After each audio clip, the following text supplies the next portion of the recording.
So, like I said, workflow building workshop series session 9, update your process. So this is going to be really great for somebody who, let's say you have built your workflows, you've been testing your workflows, you've gotten comfortable with your workflows, and maybe you've run it on a few clients, but then you realize, oh, I might want to make some changes. I might want to update a few things. What do I need to watch out for if I'm updating my workflow?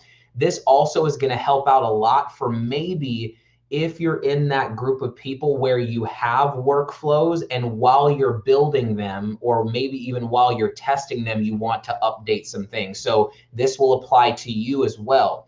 And this is going to help you for kind of long-term maintenance of your workflows. If you remember from session 1, the very first session that we had, I said that your workflow is a living process. It's going to change quite frequently. You're going to want to edit emails. You're going to want to add in maybe other forms. You're going to start to see what works and what doesn't work. And so you're going to want to add things, remove things. As Dubsado grows and we add new features into Dubsado, you're going to want to bring those into your workflow. If we bring in a new feature, it's not going to automatically just update your workflows as soon as we get a new feature. You're going to have to go into your workflow and build that into your process. So just remember, we talked about it on session 1. Your workflow is going to adapt. It's going to change as your business grows and as Dubsado grows. So this is going to be very helpful to give you tools on when you're going to update your process. How should you do that in the most effective way possible?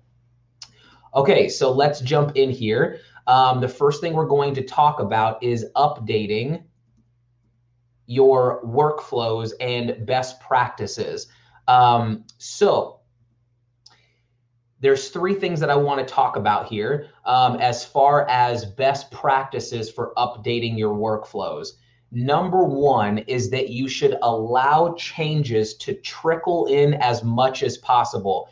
The reason I italicized as much as possible is because I know that this is not going to work for everybody, but if you can do this, allow your changes to trickle in. And what that means is that you allow the changes to get added to the next client that goes through your workflow. So here's what I mean. Let's say that you have a workflow and you decide that you're going to add a questionnaire into this workflow. What I recommend doing is, instead of going in and trying to update the project workflows, which we're going to talk about next here, and try to just put it for everybody who's already in that project, if you can, if you're okay with it, just allow it so the next person that gets that workflow, that it gets added into their project. So as much as you possibly can, the changes that you make to your workflow, just allow the next person that fills out your lead capture or fills out your public proposal, they would get the new process. So if you can, another way to phrase this is, don't be so eager to update everybody who's already in this process. If you can, just let the next person get the new changes and do it just step by step that way. So that's number 1. And that's just kind of a recommendation. I know it won't be able to be possible for everybody in every scenario, but if you can, do it that way.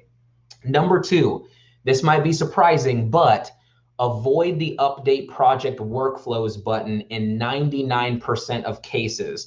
We're going to talk about it on the next slide, why you have to be very careful if you are going to use that button.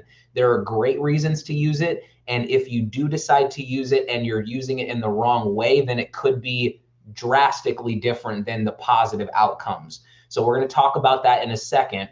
But usually 99% of cases, what you're going to want to do is what number 3 says, is if you must update workflow actions, the most foolproof way to do it is manually within the project. And I'm going to give some scenarios. I'm going to talk through some things, show you what happens live if you do update project workflows, and we'll get into all of that. So let's talk about update project workflows and what that button does. So in a workflow, I'm going to jump over to Dubsado here, and I'm going to go to the workflow. So inside of each workflow, you're going to notice at the bottom of every workflow that you have that there's an update project workflows button. What that button will do is if you make changes to this workflow and you click that button, it's going to update every project that has this workflow on there.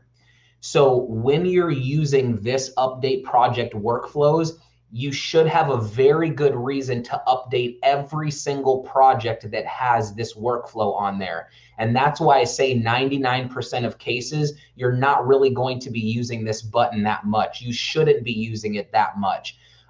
If people are making changes, usually it's to edit a certain proposal in somebody's project.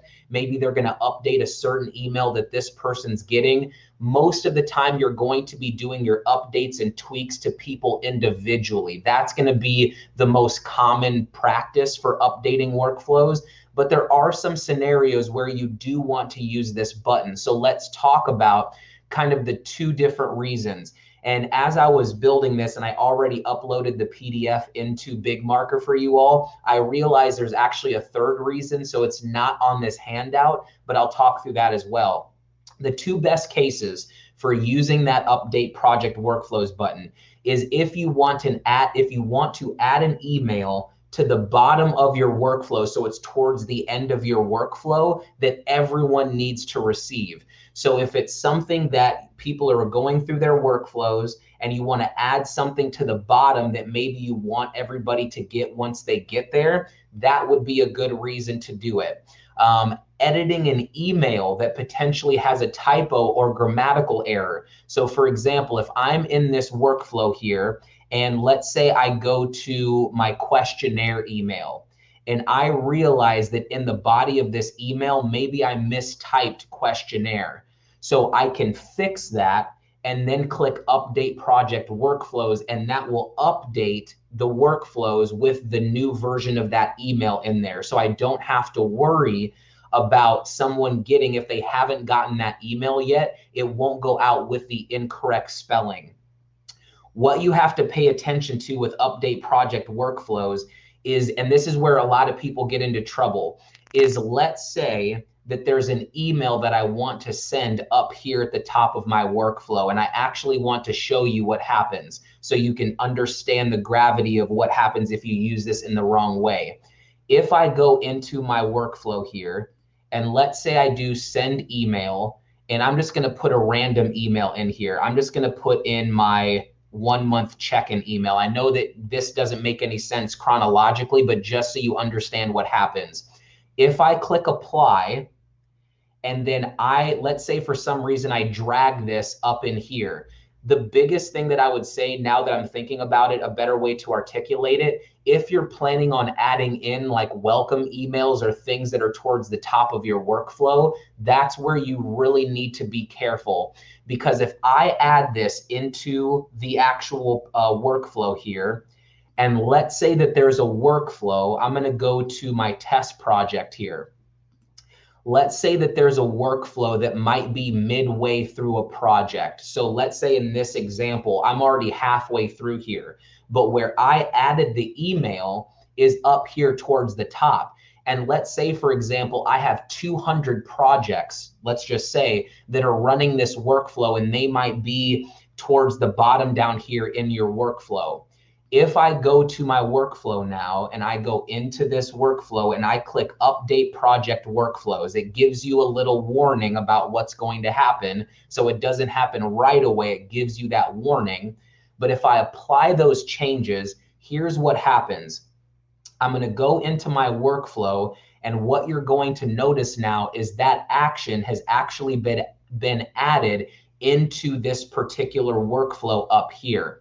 This is why you need to be careful. I have it set for immediately after all previous actions are complete, but here's what ends up happening.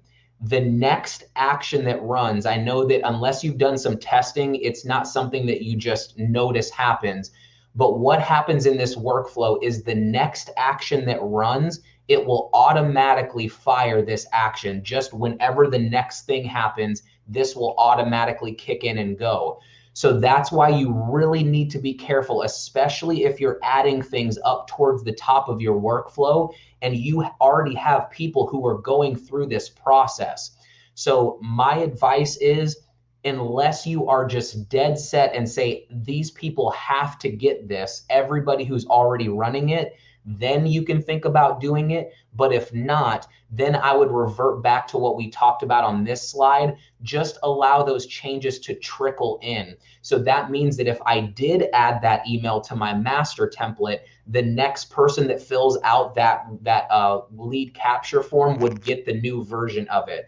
So as much as you can, allow those changes to trickle in with clients. Don't feel like you just have to update everybody all the time, because then you can run into some issues. As you can see here, that would cause a huge problem. But if you're going to add something down towards the bottom, that usually is an okay reason to do it. And then especially typos. Let's take that same idea where here's my wedding pre-consultation questionnaire. And let's say that I edited that email and made some changes to the typo that's in there. If I update the project workflows and this action has already gone out in a workflow, it's not going to resend that action. So I don't need to worry about updating the language in an email. And then once I hit that button, it will resend something that's already went out. It doesn't do that. So it would only take effect on workflows where this action hasn't run yet. So I hope that makes sense on that dynamic. That's why typos are usually one of the top reasons that using that button is okay. The other thing that I didn't really think about again until a little bit later after I got this handout already uploaded is removing actions. So I don't have that here underneath my list of reasons, but let's say that you find an email that you just don't really want someone to get. If they've already gotten it, then there's not a way that it's going to unsend that email or anything like that. But people who haven't gotten that, it would remove it out of the workflow for everybody. So removing something out of a workflow and then doing update project workflows is another great reason to use that button. But again, that's probably going to be that 1% of cases. Most of your updating, making tweaks and changes, that's going to be on a per client basis. So just remember, update project workflows is for every single project that has that workflow on it. So if you're going to make changes, it better be for everybody, and you need to be comfortable with it being for everybody. So I just wanted to get that out of the way. We do get that question a lot with how that works. And so I wanted to kind of cover what that means. Okay, the next thing we're going to talk about, and I told you and I alluded to it the past couple of days, but I want to really talk about why workflows in phases are so beneficial. At the very beginning, I told you, you don't have to do them in phases, but hopefully with this point, it's going to show you why it's important that you should think about doing it in that way. I'm going to talk about some benefits now. So number one is project date trigger protection. We talked about this, I think it was yesterday, I believe, about what happens with project dates and things like that. Are they going to fire too soon? So here's the thing. Let's say that I have a workflow, one workflow that is my entire process. And then towards the bottom, if you remember in my booked workflow, I have all of these project date triggers that I'm using. Let's say that this is all in one workflow. If someone fills out my lead capture and my entire process gets added at one time, and let's say the project date is coming pretty soon, then I'm going to have all of these 1 week and 6 week email or 4 week emails. Those are going to send out as soon as it sees that project date. So that is a huge reason why you don't want to have those project date triggers immediately all in the same workflow, because again, the workflow is not thinking about, oh, well, actually this project date is pretty close to now, so let me adjust the workflow to fit this new version. It's literally looking at that project date. And if that project date is 1 week out, it's going to send this email immediately. And you don't want these to fire prematurely. So by doing it in a synchronized order here, or rather you're kind of doing like a daisy chain where you're doing your workflows in phases, when they get this inquiry workflow, you don't need to worry about these project date triggers firing prematurely, because those aren't even going to get added until they get through the inquiry phase. They even book, they do all of their things, sign their contract, pay their invoice. They have to go through those steps before they even get to anything that has to do with that project date. So that protects that project date, because if you have your workflow all in, or your process in just one workflow, project date triggers can cause a huge issue. I've seen it happen many times. So that's one reason. Number two, and this is a very important one, especially when it comes to payment reminders. Number two is to prevent an invoice from being created too soon. We talked about this a few times, but in a workflow, if you have a payment schedule, number one, a payment schedule or a proposal, either one of those things, we talked about the importance of putting the payment schedule and proposal in the same phase. We talked about that in earlier sessions, but the behavior of workflows and proposals is that as soon as it gets added into a project, it creates a blank, empty invoice. The reason it does that is because it's prepping for when someone fills out their proposal, those package selections have something to go on. So if I were to take this booking workflow and I apply it to a project, it's going to create a blank invoice immediately as soon as I put it in there, whether I have a payment schedule or even if it's just a proposal. I'm going to get a blank, empty, open invoice. Where people run into issues is, let's say you have an entire process in one workflow and you put your payment schedule at the top up there. That means, if we're thinking about this process, I would be essentially putting my payment schedule, even let's just say this is one big workflow, I would be putting my payment schedule at the top up here. So what's the issue? It's going to create an invoice as soon as they inquire. I don't really want an invoice to get created until I'm ready to get to that sales portion. So they have to make it through all of this before they can get to the second phase, which here would introduce an invoice into the mix. So what you're doing is you're telling the workflow and basically telling Dubsado, I don't want my invoice to get created until this point. Because if I start my inquiry workflow right now, it's not going to create an invoice in any part of this sequence because my proposal isn't in this sequence and I don't have a payment schedule. So I can run this and don't have to worry about an invoice getting created prematurely. That's another huge reason why that matters for payment reminders, is because let's say that you have a payment schedule in your one big workflow and you have a payment reminder that is set up for as soon as this gets applied to an invoice. What's going to happen? It's going to put right when you add it into the project as the due date. You haven't even gotten to the proposal yet, but yet you already have a blank invoice with a payment that says it's due at this time. So you only want the proposal and the invoice to get created when you're ready for it to. And the way to do that is to break it up into phases and only introduce that payment schedule and proposal when you're ready for it to get created, which would be kind of your booking phase of your process. So that's a huge reason to split up your workflows into those phases. Number three, very simple. It's easier to digest. If you look at this, I have, I don't know, maybe 12 actions in here or 13 actions.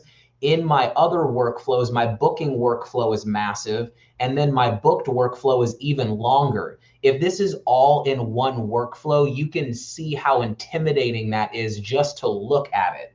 So just a very simple reason here is if you break your workflows up into phases, it's much easier to digest this and see, okay, this is what's going on versus scrolling through all your different actions and things like that. So that's a huge reason. Number four, we talked about this a little bit yesterday. You can apply workflows at any stage. So a lot of people are having someone come in, and what if someone tells you, hey, I don't need to do a consultation. I'm not worried about any of that. I just want to get straight to the proposal. Can you send me out what the pricing is? I'm ready to book. If you have everything in one workflow, then when you apply this, it's going to go through all of those steps ahead of time, and you have to mark things completed, remove actions, do all of those things to get down to the proposal. So if you have your workflows in phases, now there's more flexibility. If someone just reaches out to you and says, hey, can you send me, can I not start at this point in the process, but where they're wanting to pick up, you can just go in, start your booking workflow, and move on from there. So by doing it in phases, you have way more flexibility in adding in workflows for people at certain stages versus applying one massive workflow. You have to mark all these things completed, force actions through, remove them. That can get very tedious. So you can apply things at different phases. You have a lot more flexibility that way. And then the last thing here is updates can apply to new projects easier. Here's what I mean by that. Let's say that I have my inquiry workflow running. So let's say that it's already on a project, it's running through, but I want to make some changes to my booking workflow. I want to update some things in here. What does that mean for projects that are already running my inquiry workflow? When it gets down to the bottom and it starts my booking workflow, it's going to start the newest version of this. The booking workflow doesn't get added just because I have this at the bottom. It's going to wait until it gets to the bottom. Then it's going to look at my current master template and add that version into their project. So what this allows you to do is, let's say I go to my booked workflow. I make some changes here and I do some switches and I make some edits here. But there are people who are in projects and it's already running who are on these first two phases. Now, once they get to that last phase, it's going to have the freshest version possible. If you do one workflow, and we've talked about this before, once that goes into the project, it creates a copy of your master template. So now once it's in there, if you want to make any changes, you have to scroll down to the bottom and make those edits.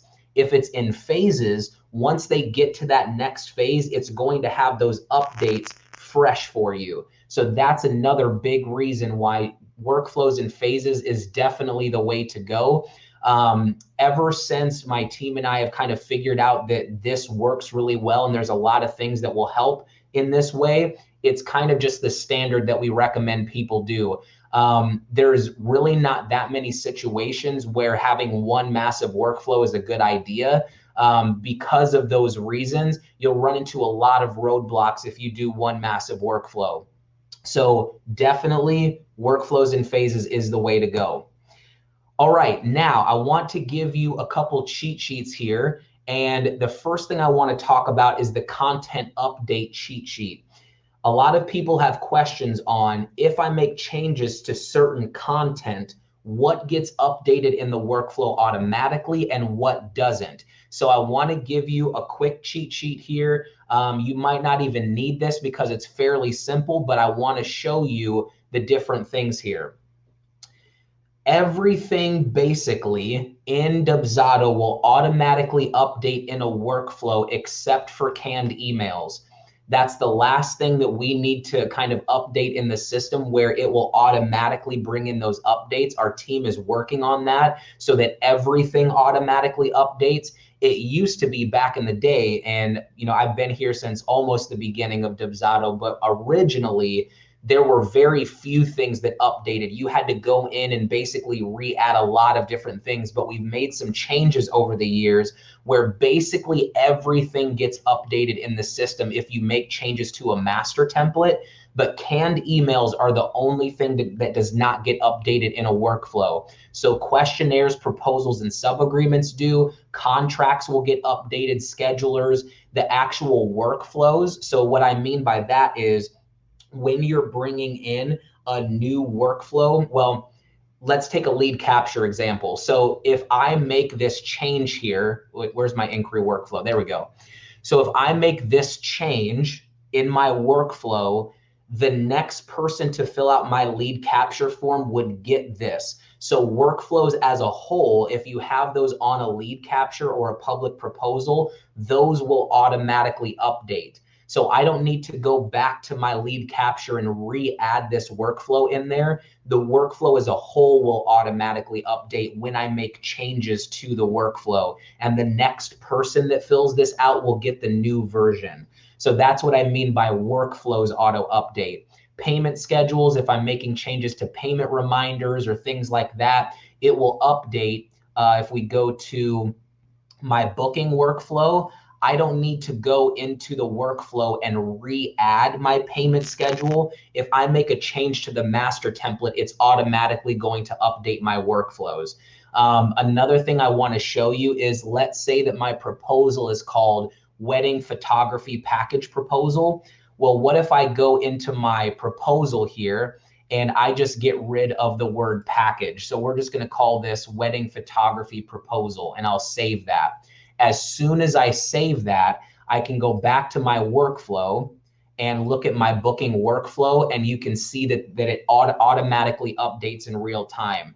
So basically everything in the workflow will update except for canned emails. And we're going to talk about that next. Another question that I get a lot is, okay, I need to update my canned emails, but where in the entire system do I need to update my canned emails? This is another thing that our team is working on. Canned emails are kind of those things that they're kind of pesky almost. They're kind of like roaches, and you're trying to, get rid of them, and where do I need to look for them and things like that. So I wanted to give you a little update here on where you need to update canned emails. So number one is where you need to update them and not. And it basically boils down to this. And if you can remember this, it will help out a lot. But let me kind of explain how it works in Dubsado. This kind of happened, and we discovered this through a lot of testing, okay? If you need to update the email, it's in places where you can see the body of the email when you go to it, okay?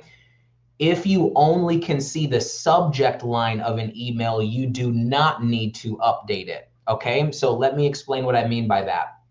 If I'm in a workflow and I open up this email here, I can see the body of this email. So that means that if I change my master template, it's not going to update this version. Great way to think about it. If I can see the body of the email, then I need to go in and I need to update it if I make a change. Where I don't need to do it, and we'll use the scheduler as an example here, and I'll go into my advanced tab, is right here. So as you can see here, it only shows the subject line of that email. That means that this is going to pull in the newest version every time. So if I update my confirmation email on my scheduler, I don't need to go back to my scheduler and re-add it, because I can't see the body of this email. Same thing with appointment reminders. You can see here where it doesn't show the body of the email, so I don't need to worry about updating it. So another cheat sheet that I'm going to give you here, this is the last thing we'll cover today, and then I'll answer any questions if there is any. But these are the areas where it will auto update and it will not. So I want to walk through these so you're just aware, because this is basically where every canned email is located as far as setting it up to go out in an automatic fashion. You can always manually send canned emails, but this is going to be where they're kind of automated. So number one is the scheduler confirmation, which we just talked about. This one will auto update. Number two, scheduler reminders, same idea here. Down at the bottom, those will auto update as well. And then payment reminders. So let me show you what that looks like so you can still use that same idea of, I can't see the body of the email, so that means it auto updates. In my payment schedules, if I go into my reminders here, you'll see that I can't see the body of these emails. So if I make changes to these reminders, they're going to auto update. So it's that same idea. I'm only seeing the subject line, so it's going to auto update for me.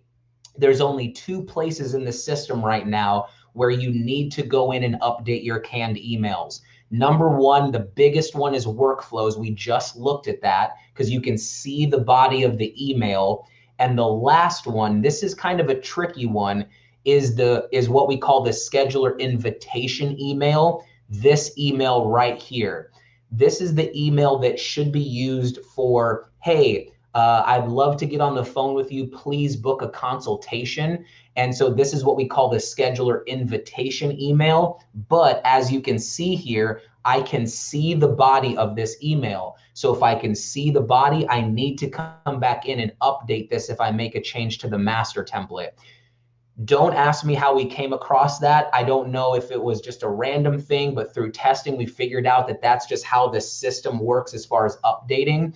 They are working on making it so it's just a universal change, but it's going to take some time to get there. But that is just a good cheat sheet for right now in the system. That's how it works. So use this outline here. I kind of broke it down so it's very easy for you. We have this here. And we also have this one here as far as the content update cheat sheet. So you can use this while you're building your workflows. Let's say a couple months go down the road and you want to make some changes. You can just go back to this handout and say, okay, I want to make updates. What do I need to be careful of? So that's why I wanted to kind of give you this kind of style of cheat sheet so it's very easy to see there.